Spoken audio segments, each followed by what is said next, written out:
आजकल की भागदौड़ भरी ज़िंदगी में हम खुद के लिए समय नहीं निकाल पाते हैं, हमेशा अपने कार्यों में व्यस्त रहते हैं। तभी एक समस्या है जो हमारे जीवन का हिस्सा बन चुकी है, वो है तनाव। तो आज की इस वीडियो में हम इस पर चर्चा करेंगे कि आखिर तनाव होता क्यों नहीं, कैसे होता है, इसके कारण क्या हैं। दोस्तों, इसमें सारा खेल हमारे मन का है। क्या आपने कभी सोचा है कि कभी कभी हम ज़्यादा देर तक खाली बैठ जाएं तो हम बोर होने लगते हैं और हमें थकावट महसूस होने लगती है। वहीं पर अगर हम खेल रहे होते हैं या अपना मनपसंद कोई कार्य कर रहे होते हैं तो हम अपने आप को और तरोताज़ा महसूस करते हैं। आपने कभी सोचा है कि ऐसा क्यों होता है, जबकि काम करने या खेलने से हमारे शरीर में थकावट आनी चाहिए, पर हमें थकावट तब न आकर जब हम खाली बैठे होते हैं तब आती है। आखिर ऐसा क्यों होता है, आइए जानते हैं। तनाव के भगवान बुद्ध ने मुख्य रूप से 8 कारण बताए हैं और इन 8 कारणों की वजह से हम जानते हैं कि तनाव क्यों होता है, कैसे होता है। सबसे पहले वो लोग जो कल्पनाओं से घिरे रहते हैं, हमेशा बैठकर सोचते रहते हैं, उनके मन और शरीर की दूरी बढ़ जाती है। वो शारीरिक रूप से वहाँ बैठे होते हैं पर उनका मन कहीं ना कहीं कार्य कर रहा होता है। वो इधर उधर की चिंताओं में, कल्पनाओं में, उम्मीदों में, इनमें फंसा होता है और वो तनाव की ओर चले जाते हैं। दूसरा कारण जो कि आजकल तनाव का सबसे बड़ा कारण बना हुआ है, वो है एक समय में बहुत सारे काम करना। अक्सर आपने देखा होगा, कुछ लोग खाना खाते हुए टीवी देख रहे हैं या मोबाइल का यूज कर रहे हैं, तो हम शारीरिक रूप से खाना खा रहे होते हैं पर हमारा मन टीवी या मोबाइल में लगा होता है। कई बार तो हमें खाने का स्वाद तक नहीं पता लगता। अतः एक समय में एक ही काम करेंगे, एक ही काम में हमारा मन और शरीर, हमारा चित्त सब जगह, सभी एक जगह होकर कार्य करते हैं तो हमें खुशी महसूस होती है। तीसरा कारण जो बताया है, दूसरों से उम्मीद रखना।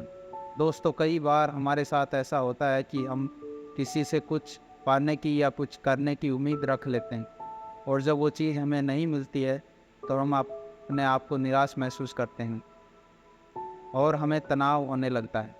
इसलिए दोस्तों, कभी किसी से ज़्यादा उम्मीदें नहीं रखनी चाहिए, खुद पर भरोसा रखकर काम करना चाहिए। अगर आप माता पिता हैं, अपने बच्चों से ज़्यादा उम्मीदें रख रहे हैं और वो उम्मीद पूरी नहीं होती है तो हमें दुख होने लगता है और वही दुख हमारे तनाव का कारण बनता है। चौथा जो कारण बताया है वो है ईर्ष्या। जो व्यक्ति दूसरों से ईर्ष्या रखता है वो कभी खुश नहीं रह सकता है, वह हमेशा तनाव में रहेगा।